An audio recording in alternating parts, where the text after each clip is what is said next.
Hey folks, H2 here on the F3 channel, and this is where you're going to get the scoop on what you need to know in terms of becoming a millionaire. And so we've already established why you need $1 million, and if you haven't seen that particular video, I encourage you to take a look at it.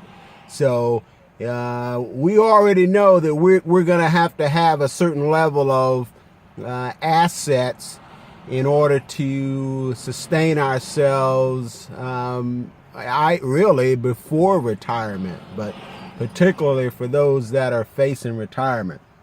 And so starting a business or being in business for yourself is one of the foundational tenets of becoming a millionaire and actually staying a millionaire. And so I'd just like to offer up 3 things here today in terms of, where you want to start or where a person could start a business. And so if you have a hobby, that might be the best place to start a business. And so you may be thinking to yourself, well, my hobby is not necessarily something that I think that will make me a millionaire. And that might be true, but the process that you're going to go through, the lessons that you're going to learn in trying to move your hobby to a income producing enterprise is gonna pay dividends for you. And what you'll learn from that process is that you can take other ideas, whether they be brand new ideas or maybe taking an idea that's already on the market and making a business out of it. So that's point number 1, is start with a hobby and go through the mental exercise of taking that to a business. The second point I want to make here is starting small.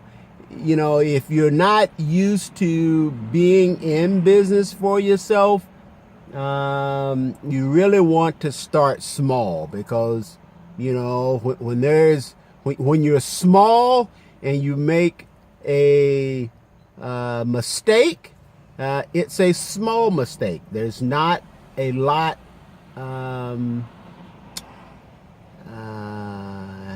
there's not a lot to be lost when you're starting small. And so when you're learning about the business, you're learning about business and all of the intricacies about business. When you're learning that, when you're getting that information or you're gaining that knowledge on a small scale, it is, number 1, cheaper, and number 2, it's less risk. And so once you get the processes and procedures down pat on a small scale, then it's just a matter of scaling out or scaling up into bigger and bigger things. The third point I want to make here today is expanding out or scaling out. So once you got your hobby turned into a business, you got a small operation going, now it's time to scale up. And so when you scaling up, that's going to take significant or additional resources that you may not necessarily have